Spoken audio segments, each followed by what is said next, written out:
Assalamu alaikum wa rahmatullahi wa barakatuh. Erinya David Sanchez aka Mr. Social Media Monster. Tuli kumukutu Cookie Promotions ofati ne Rutalo Daudi. Ekisoka mbadde ne Dr. Kwefua. Nangamba mbusimanya nayo koze statement embi ku David Rutalo ne byanedera. Echa David Rutalo omusajja omulengeza. Sina wo kulengeza kwe kutya. Mwabato mulekedde mukatibwa nakam. Ekisoka awangire muntu we ali sendeze. Naye bwoba sigwe yatwala kusomero. Olina okubaako ebintu ebimu byo weegendereza. Mubamperera nga toliimu nga bwe batunwa bo tolina mulinnya lyo mubamsasulya school fees abajjako ku viddi toliimu mpola mpola. Ekisooka nze David Rutalo sina buzibu naye lwakuba nti yalina ne bye yali akoze kunze byensobola kunetera okwogera ebingi n'olusindireka kuba nze nagenda ku mulimu mukama wange nangamba nti togenda kukola leero tulina bye tusooka okutereza nimubuuza tutereza ki bayogedde ku Rutalo nga byaŋŋamba ebyo ne mugamba mukama wange atuula wali yagambye ekina kivideyo videos bye nayogedde muwamu ekikyamu oŋŋambe nti nimba mpaayira then wanga yeye mutuufu nva ku mpewo ne bajjayo videos ne baziteekawo ne mugamba nali njogera ku Chosen Becky nali njogera Chosen Becky amaze ebbanga bwe tutayimba Chosen Becky yali bwati ku level bwe kati ali bwati buli muntu abuza omwana yaddawa mu mwaka gumu nempa statistics zange ne bwe yali akola before nga tanagenda wa Rutalo ne mbugamba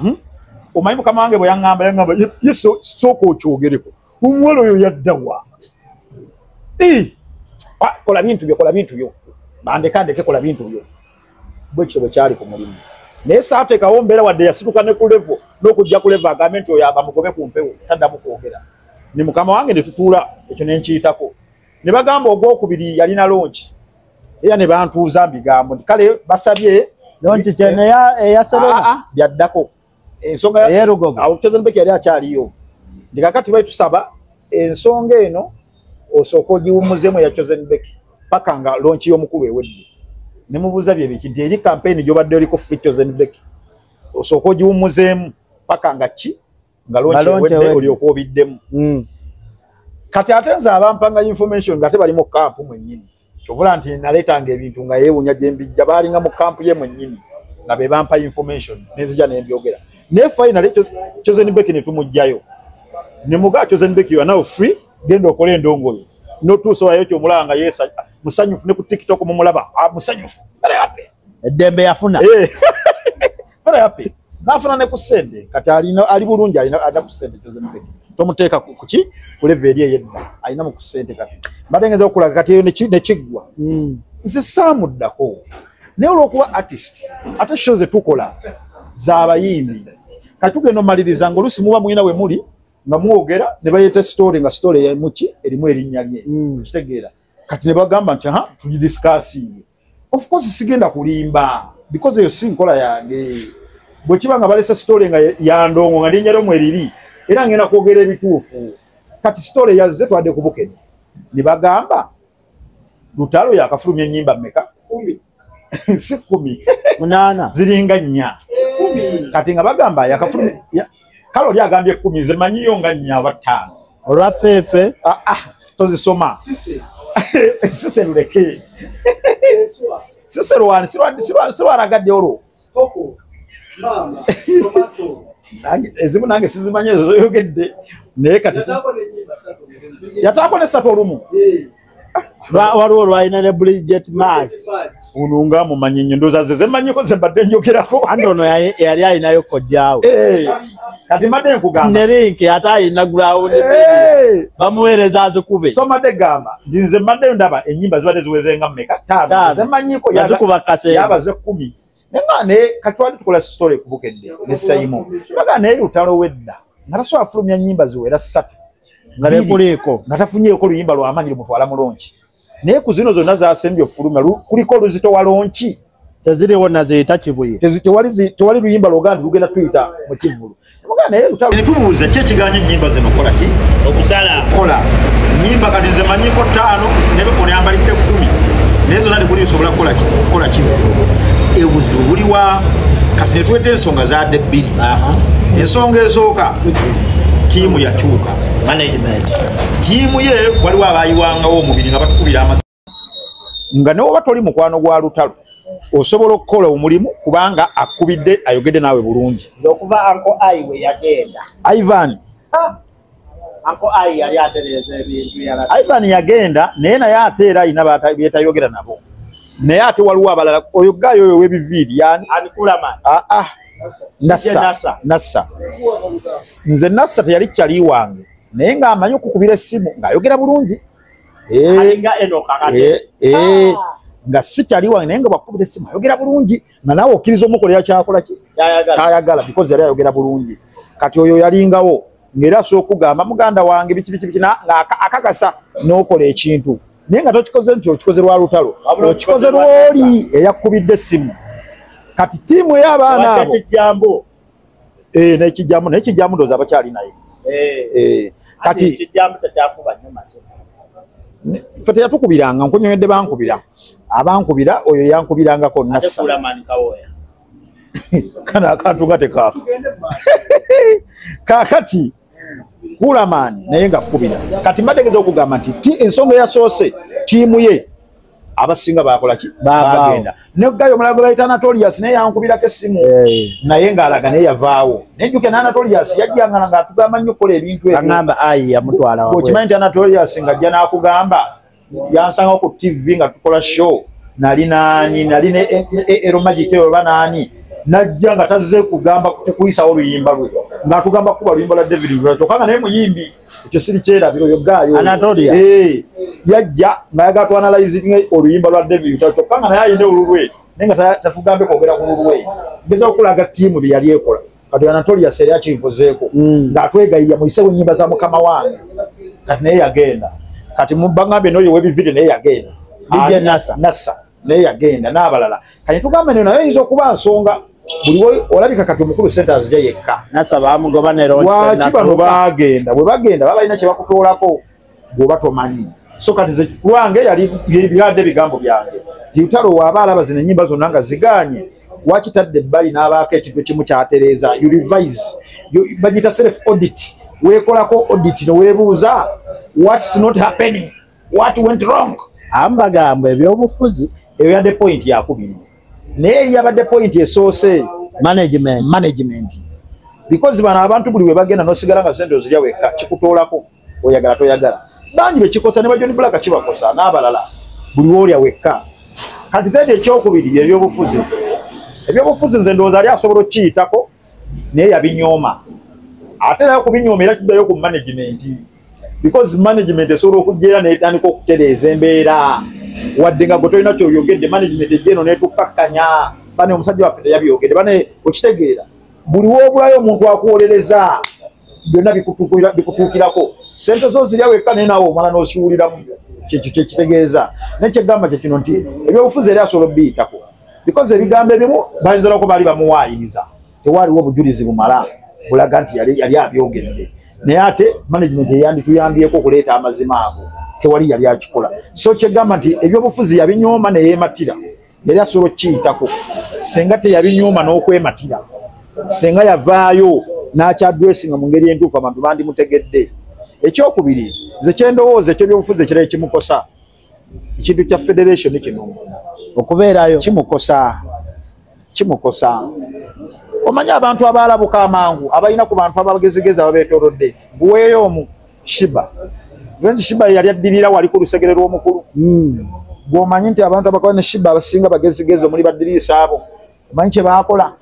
baamugamba weetegule nange owange namugjayo ng'ate yali ku disciplinary Nina Rose nga weetegule lwaki nti Shiba naye sente yali azaagala yali alinaanye wali we zigabanirwa naye yatuuka n'agamba nedda ebikolebwa wano birala kati kigenda kuntupointinga bulala badduka Banisoni bali Bulaaya baagenda gezawo okulaga nti kiwo kyafuuka politiko kyemulimu ekya federation nga kifuuse politiko abagezigezi nga si mululu gwe gukutawaanya oba olina okudduka waawo kati omukulu banne bonna badduka n'alemerawo kiba kitegeeza nti sente zino zikusingidde kaaliyayo ogenda kugwa lwa mululu buno busente bagenda okuwa no bukusimbide kaliya yo ekirala nonyereza omulama gwa federation ngino mulamu aki bwe guba ngo omulama gwayo gwa kunafuya industry ng'atolemeddewo naye bangamba lutalo waawano nnyo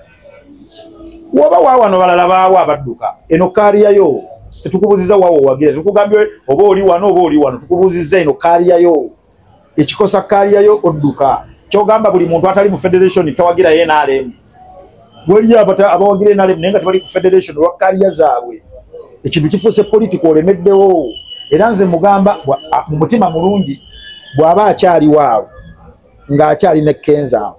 nga bakyapepeya bangamba yemuwanika buli lunaku n'ennyimira zigenda kweyongera zonna okukola ziti bw'ofuluma n'ogendako eri mu abantu bye balowooza birala abantu bye balina mu mitima birala abantu balina obulumi abantu bakambwe bwe bw'otandika okupepeyo oti mulimu ssente biliyoni bwezi ne zifuluma amawulire ne bagamanya ne zidamu ne zifuluma obusungu bubeeyongera lwe bakulabako weebati n'ennyimba zo bagamba koloti kati kwangu ekyokulaba gwokimanyi nti mu nnyimba ezifulumye guno omwaka Kenzo yabaddemu n'oluyimba olwadde luswana ofuuka song of the year lulire bali bakanya n'oligayi ani oligayi abyala nemetandikira bongo kulowoozaako that song lwali lulungi to the extent lwali swana of song of the year naye ne bwe tukugamba kati ennyimba ezisinze mu mwaka 10 teruliimu n'2 teruliimu naye lwaki good songs zifa noonyeza lwaki zifa byabufuzi ate mwe mujja mu kamera mufe kyokwadressinga ebintu mu ngeri entuufu mwera mu kubalaata byaddala ebyobufuzi byaddala abantu balina obulumi bwabwe ebyobufuzi ekirungi kye birina kye boogerako kyekyo tetulaba everyday bwoboogera ku bulamu obubi bw'ofuluma ebweru obulaba bwoboogera ku mbeera embi bw'ofuluma ebweru ogiraba okitegeera kyekyo kyoba tugamba ebyobufuzi byaddala kati balutalo ekituwewuunyisa babyogerako mu ngeri yakubalaata okyakola ki ku federation lutalo ng'oyagala kaliyayo okyakolawo okyawo aveewo ate senga abadde ne ttiimu ye eri kyegamba ttiimu eno olusi kyeyambako ebalamu abantu abagezigezi bajja ne bakubikkulira ebintu bino ne bagamba awa boss ebyaddala akasajja katuwa ku ssente tusuubira ovulyawo wano naye kiri kifa ne babaako bye bakulaga byotalaba ttiimu yo Kulamani naye takyasobolamu amagezi kati yazze mu Kulamani bangamba yayonooneka kuba bwe yajja ku ttiimu Kulamani oli gwe twali tumanyi owedda si ono aliwo kati Kulamani wa yes Kulamani owedda si ono ate tebamuwa emmotoka emmotoka yangamba yagyegulira batugamba lutalo yangamba yagyegulira yuli confirm anti ze yangamba Kulamani ze saagala wuliriza ze Kulamani yangamba emmotoka yagigula tebamuwampe koye n'agenda n'akatabo k'omusajja Kulamani talina buzibu mwali nomuleka mukulu Brown Media Kulamani tumuleke Kulamani kawoya tukutumidde kaawo ekireka wekireka weyogerere ekireka kireka wayi Kulamani tumuleke ebira tubikoze Kulamani tumuleke musajja wange talina buzibu nze yannuma Nassa bamugoba sheebu zaako nnaku 3 Nassa bamugoba naye kyemanyi n'ekirala entalo zaabwamu oba abangamba ekimu ku byago bya Nassa siga nti yali akola bubi bana abali nabo ku ttiimu buli omu yali ayagala kulaga nti yewaamaanyi bosi awulirira omugalowozo no bwe mugoba nja kulya nnyo oli bw'avaawo nja kulya nnyo kati bangamba okugoba between Kulamani ne Nassa ttiimu yonna eri awo mulimu Kulamani n'abalala ne Nassa waako bangamba be baaleeta okugoba kwani kwa Nassa naye era kikulaga obunafu bw'obukulembeze nti ng'omuyimbi gw'olina omanya bano bonna obeetaaga oba bo beekuba oba beeyuza be bamanyi gwe bonna obeetaaga because Kulamani kyagattako kirala ne Nassa kyagattako kirala kitegeeza bonna obeetaaga gwe noonya engeri gy'obahandolinga kyamulema tukaira baŋŋamba ne gurupu era ey'abafaaniza ekyajawula ekibatu siyinza kumuwolereza lwakuba nti ebyo saagala byogerako naye siyinza muwolereza yaddala kale omusajja wo Dangani tasobola kugamba ku musajja Dangani amugamba ekyenga naye yeetaaga kugambako ye waliwo eyaŋŋambye nkutumireko asiima byokola ani oli Jesse Carolina ekyana ekyo kirungi ekyana ekyo kirungi ki Jesse Carolina Jesse Carolina twagala okubuuzaako mu ngeri ey'enjawulo weebale kulabika bulungi weebale kuyimba bulungi muyimbi wa gospel I'm ready genda ku YouTube naye abalakati n'abaana ba gospel abo abaana ba gospel tebatera kuba balungi nnyo bwe batyo bano bagundi tebamutawaanya bale Vicksoni Jesse Carolina bale Vicksoni tebakutawaanya ekyana kirungi oba yafinuta kirungi kyaddala agenda kuwaayo ku nkalu nagenze ku YouTube n'ekikeberako awo naye ssebo kiyimba bulungi looya alinamu ku ssente Jesse Carolina ku YouTube nakebedde ennyimba zo nnungi bano badavikoma ab'omutima omubi tebagenda kukusobola kiyimba bulungi ate kyamaanyi looya mwana muto siye muyimbi wa gospel kati asinga ebitabo abayimbi wa gospel basinga tebasoma simanyi omuyimbi wa gospel alina diguli andamu bakulirako street chachi ze zibayambyeko awo bakuliddemu orphanage ye muyimbi wa gospel kati gyemmanyi ayina asinga ebitabo Jesse Carolina ye muyimbi wa gospel asinga ebitabo kati njagala Levickson akiwulire ani Gabi Ntata akiwulire ani omulala awo Laneke muyimbi wa gospel Laneke ze nyimba ze ndabanga yafuka muyimbi wa TikTok ne ku TikTok taliyo kijjo kuvuma Laneke musajja wange musajja wange yampadde ku ssente nno Laneke yali ampadde ku ssente yali alina Volkswagen akyagirina nnyo akyagirina ali mu America yampako ku ssente Laneke yansanga awo ng'avuga Volkswagen nampa ssente neziramu ne musanga emunyonyo twalina Gravity manyi Gravity naye tulina endagaano ne Gravity buli wansanga ampa ssente kati kwolwo Gravity yampa ssente ne Laneke nanyongerako endala n'amala nantwala ku kyemisana butereevu tetusukkako awo